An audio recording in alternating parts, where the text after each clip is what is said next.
Hello. How are you? I hope you're doing well. I ate my dinner. I did not get to watch Stans because I had emergency call. I don't know if you have been watching my channel. If you have been, thank you. I appreciate you. Welcome back. I love you guys. If not, welcome. I love you too. Welcome aboard. But in my spare time, sometimes I don't do it professionally. I'm not a part of any group or organization. It's just people who I've helped personally, who are involved in that stuff. They're like, hey, I've tried everything. Will you try? And so I wouldn't really call myself a paranormal investigator, although I feel like that's a very big part of my purpose. The person who called me was a demonologist a long time ago. He's actually retired. He only comes out for cases that are very extreme. And him and I worked with this little boy, who at the time was 5, now is 7. Probably the most horrific case I have ever felt, experienced, worked on. I have to be careful what I say because I'm very emotional coming off of this job. I don't think people understand. As a psychic medium, I radiate energy for a couple hours after these things. It's not easy to evict a demon. It's putting a mark on your head sometimes, and you have to check it. You have to check it all the fucking time. You can't sleep on this shit because you're human, okay? You're not in other realms. You're not dead yet. I'm a strong fucking soul, but that doesn't mean I'm immune. I have to fight every time I go into these houses, and this one particular has a vendetta. And I'm speaking to other paranormal investigators. The more you do it, the more you tap into your gifts, and the more you, it's not like you have to check the same demon or demonic thing, but I feel like as a psychic medium, how do I explain this? On the demonic side of things, it's like you have a tally above your head. For every demonic thing that you have casted away and took your power back, I feel like you get a notch. And the more, dink, dink, dink, dink, dink, you got a mark on you. Like, I don't know if you ever watched Game of Thrones, the Ice King. In order to kill the whole army, you gotta take out the Ice King. They go after harder and more force. The more tallies, the more ones you check, the stronger in faith that you get, the more sure you are in your purpose, the more they come. And the number one thing they attack with, suicidal thoughts, hate for yourself, self-doubt, addictions, lack of sleep, no motivation, anger. They can even fuck with your relationship with food. They can cause sickness. They could cause you to have an eating disorder or overeat. They could cause you to have IBS. They could cause you to have migraines. They could cause you to hallucinate. Okay?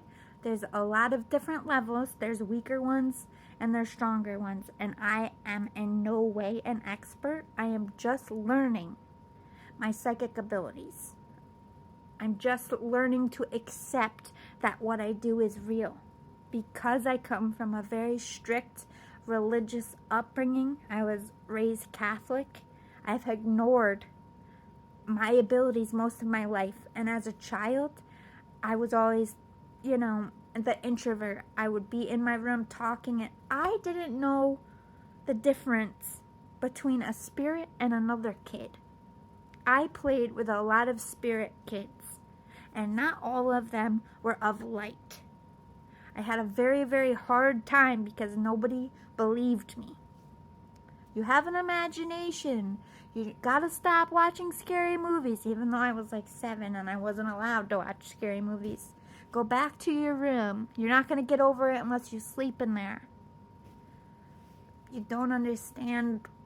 If you have kids, you need to understand the difference between real fear and like waking up out of a nightmare. I 100% know that you can tell when your kid's fucking with you and when they're real about something. And I don't want you to write them off just because you can't fucking see it. There's a difference when they're kids. I was a pre-K teacher, okay? I know kids have imaginations. They're going to say some fucked up shit. You need to listen for key phrases. There's a man in my closet, under my bed, at the end of my bed, right next to me. I can't see through it. It's like a shadow. Growls at me. It has red eyes. I can't move. If your kid starts peeing the bed and they don't normally pee the bed and they're also expressing that someone's in their room, they're being scratched, they hear something, open your fucking mind before you ridicule your child. Because trust me when I tell you, we don't get over it. I love my parents. I'm very close with my parents. But I have a lot of hurt for all the times they put me in a room with a demon and didn't fucking believe me. There's no way I could have gotten scratches anywhere on my back. I couldn't even reach that high. Nobody listened. And I'm sick and tired of going to these investigations in 2025 where there's paranormal investigation shows that all you parents fucking watch. You listen to your fucking scary podcast, but you won't believe your fucking child with real fear in their eyes. Your children are the most vulnerable, and so are your pets. And so are the ones that are more adamant that it's not real and keep insisting and ignoring you. I'm sorry, it's usually the dad. It's usually the man of the house. You lose your family because you don't fucking believe it. Because your ego and whatever religious fodder was balked into your head that this shit isn't real, yet you see it with your eyes. And you can't fucking find a plausible explanation. And still, after science proves to you that something's going on, marks on your own fucking kid, marks on yourself, and you still deny you are possessed.